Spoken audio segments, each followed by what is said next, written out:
Welcome to another edition of Viatorian Voices Conversations on the Way. This is Pre-Associate Dan Masterton, and I'll be your host for these episodes in the Bolder Dreams series for ministerial formation. Today we focus on new media and storytelling. For this topic, our guest is Father Brendan McAleer, CSC. Brendan is a religious priest of the Congregation of the Holy Cross. Father Brendan has worked in vocation ministry and college campus ministry, and he currently serves as an associate producer for Grotto Network. Grotto is a digital ministry that seeks to share the hope of our church and inspire people to live boldly, primarily through video, articles, podcasts, and social media. Father Brendan is developing skills in new media to augment his ministry in support of the church and the Congregation of Holy Cross. To start, I asked him what role new media such as social platforms, podcasts, and other video-forward communications have to play in the life of the church and its efforts to evangelize. Enjoy the conversation. The realm of social media technology, it's an interesting area in the sense of there's pros and cons to it, obviously. But I think if we think of like the history of the church, St. Paul at the Areopagus, of using the means, using the language, using the kind of communication of the time, it's essential that we're involved and maybe leading in certain areas of social media. I see it as one piece of the puzzle, though. Like we don't want people living on these platforms. That's how I see it. It's like the initial kind of billboard on the expressway of the virtual world, like leading something to more depth and ultimately, hopefully, real people and community in the faith. And just that the topic of storytelling, of like it's another way of storytelling of the faith and evangelization and invitation. And it taps into a lot of how people, Catholic and non-Catholic, but a lot of Catholics in their more secular realm are like expressing themselves creatively and stuff. So I think it's important that we're there. So when it comes to Instagram particularly, it would be very popular for millennials and everyone younger than millennials to be on there, but maybe not super common for priests and religious to always be on there, or maybe institutions and congregations are, but individuals aren't. But you are. What value do you see there, and why do you make the choice to try to be a presence on social media, whereas other people might choose not to? Great question. I kind of forget, but I'm like, I bet if you go through, I've probably created and deleted like 10 different Facebook accounts and Instagram over the years, last 10 years. So with Instagram in particular, I think that started with, I just have a huge family. I have 12 nieces and nephews. It's like a way of like keeping up with family and photos, and rather than these group chats that are like, never ending possibilities of combinations of group chats with the big families and stuff. So it started that way. And then I moved into vocation work. And for me, it was a way of when I would kind of go on whirlwind trips to different schools and high schools, it was almost a way of me kind of keeping tab of what I did, kind of like summarizing, like, okay, I did that. I went to that high school and stuff. But as I grew more into the vocation work, I saw it more as a tool. And the more I would learn about it, or for our vocation office, we hired someone that is kind of an expert in social media and very Catholic and faithful. And she was very eye-opening of seeing it as a tool. Like it doesn't have to have a mastery over you. So teaching people to be proactive, like, okay, I'm going to have this, but I want to understand this. Like I always joke, I'm like, I can make myself seem like I'm perpetually on it, but those are content calendars. You get like, okay, these feast days, you plug them in and they're gonna pop up. So, but in the realm of vocations, what I've noticed is it was a way of keeping in contact with me or people that are kind of curious to pop in to get a glimpse. But what I've noticed, the men that joined us in vocations, they might have had social media. It was part of their journey. And then now that they're kind of where they're at, they delete it and get rid of it. So I see that as like a nice progression that, it's kind of in some ways a necessary evil. But I also on a personal note, like Instagram in particular, especially when I was like traveling and something, like there was something I enjoyed on the creative level of just like a simple video, putting stuff together, kind of like therapeutic. So I would spend more time on it like that than like maybe like kind of scrolling and stuff.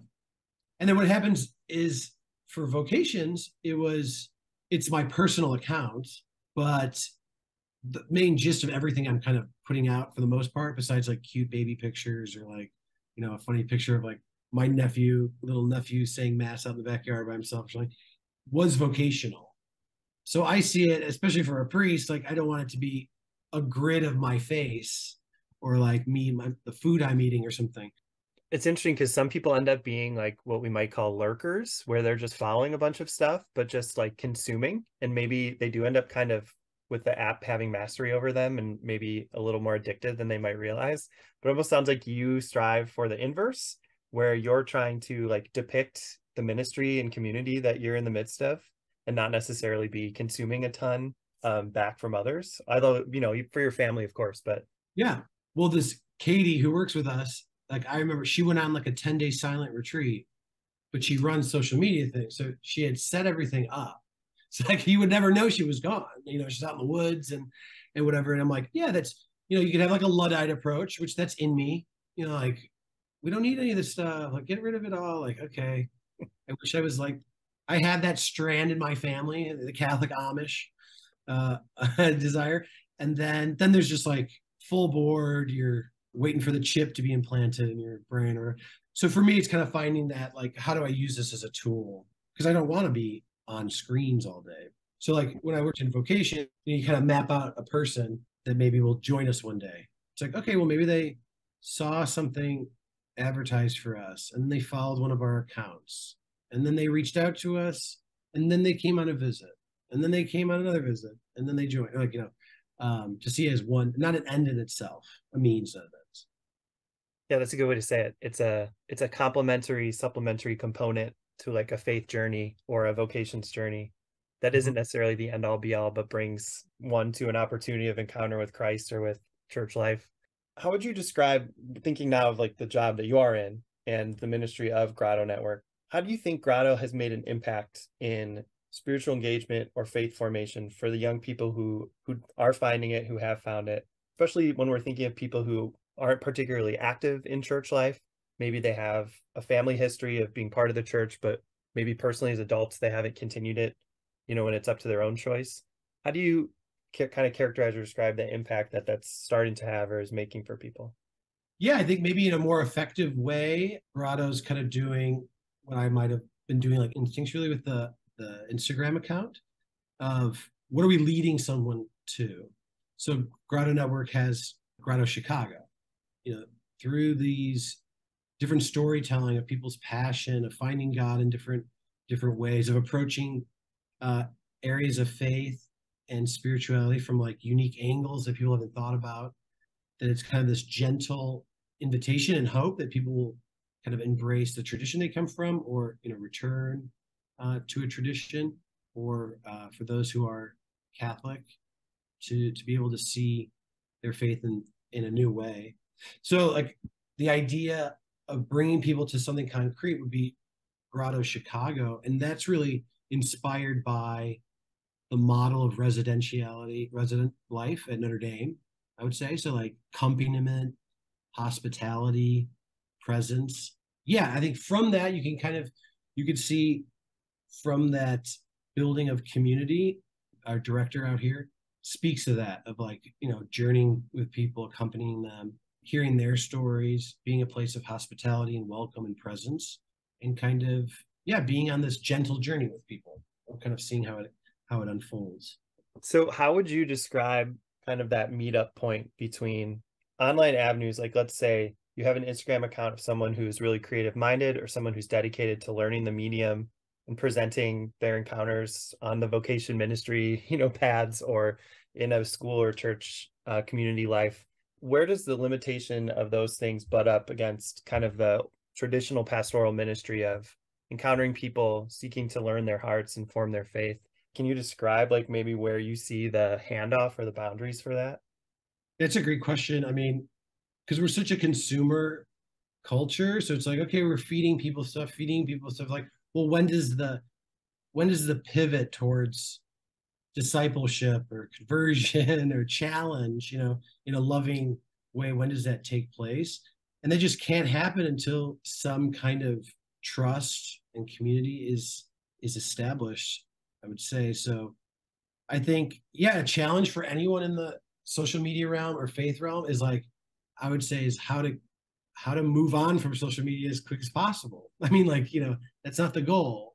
the goal of preaching isn't just for that the words you're saying or being eloquent. It's what it's stirring up in someone and how they're responding to it. So the handover, I think it requires creativity, maybe some risk taking of like, what does it look like? It's hard to get young people to come to things, to engage, but it's possible. Because yeah, at Notre Dame, there's a Grotto network, a lot of creative, very talented people producing excellent content. And then Grotto Chicago is more like the concrete, like students from Notre Dame that are young professionals and working. And a lot of that, like the Grotto Chicago content, is even more like it's starting to be like more personal, like the stories that those people would kind of be able to relate to because it's in their city, or like going out to dinner with them or lunch with them. So I think that's an aspect of it too, of like ministries in the church, like how are we highlighting the work people are doing or the lives that they're living in a sense, rather than just content. When I talk to older priests, like in Notre Dame, like it boggles their mind when I'm describing like a TikTok thing of like coming from a culture of like reading a book and like reflection and taking a walk and thinking like, oh no, it's just like content creation, like flashing. And they're like, that's terrible. That's you. I'm like, yeah, kind of. So, in lots of regards, not just faith, but like leading people to some contemplation, inviting them to like step away. And Yeah. And I think your self-awareness as an individual, as a congregation, as a staff at Grotto Network, of the limitations and of not being the end in yourself, but being a pathway to deeper faith or some kind of faith engagement is healthy. And that's probably how you constrain what you're doing towards making something beautiful and hopefully being the catalyst towards that. In that regard, though, maybe kind of a left field question. Is there a moment when you've been surprised in some way by the impact something that you made and put out there having on another person, or the reaction you've gotten from someone else, be it an older confrere or just somebody that you've come across in ministries? Yeah, I mean, in every regard. So I'm like, some people are just wired different. Like you could show them something you think's like, it's like the classic, like, check out this YouTube video, like it's funny. And people are like, so I think from the sense of they just don't get it, they don't see the point, to content that challenges people that, I don't know about that, even we're doing a series. It's funny. It's one of the projects, because I'm relatively new, so I'm just like learning stuff, like a part of the team. But one of the projects that they asked me to help with was this question of comedy and laughter. And we interviewed all these priests and just asked them, did Jesus have a good sense of humor? Like, was he funny? Like, was God funny? And like, it sounds silly, but it does open up like theological questions. And actually, it kind of can ruffle some feathers for some reason, of like the laughing Jesus, like, but it says something theologically. It's saying something that has implications, actually.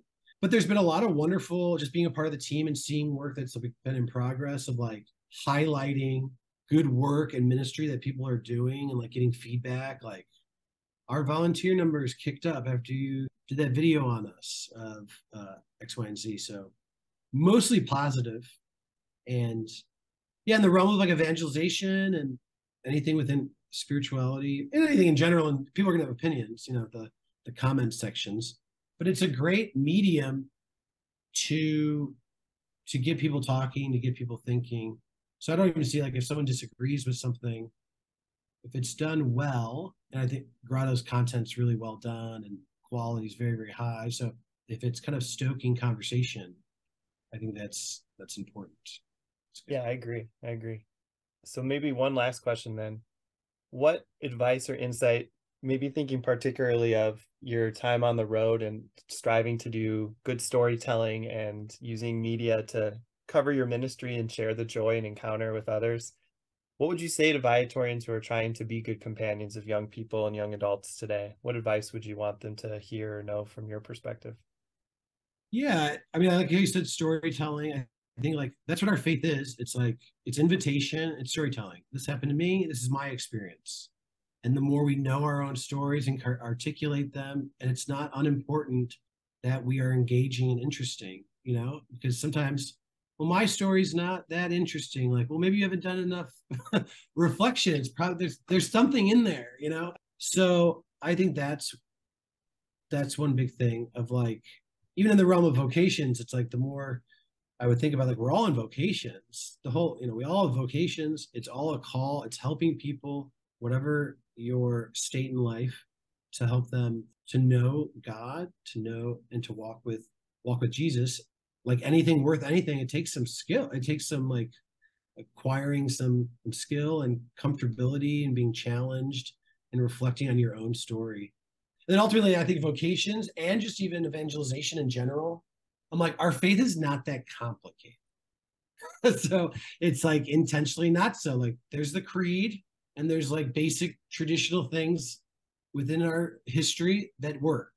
And people fundamentally, if giving them opportunities to reflect on the big questions of their life, opportunities to pray and for quiet and to know God through the Gospels and the Scriptures, it works itself out. I ran a summer program at Notre Dame. Last time I did it, we had 18 rising juniors and seniors in high school.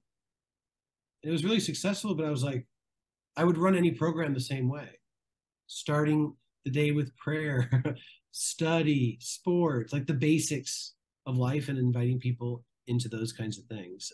But that those can be kind of transformed more beautifully when they're within this lens of faith and God and stuff. So I think storytelling, invitation, keeping it simple, even though like the technology stuff's all crazy, but like we're inviting people back to the basics, loving their family, being good people, a good friends, friendship, prayer, and then of course within our tradition, the sacraments.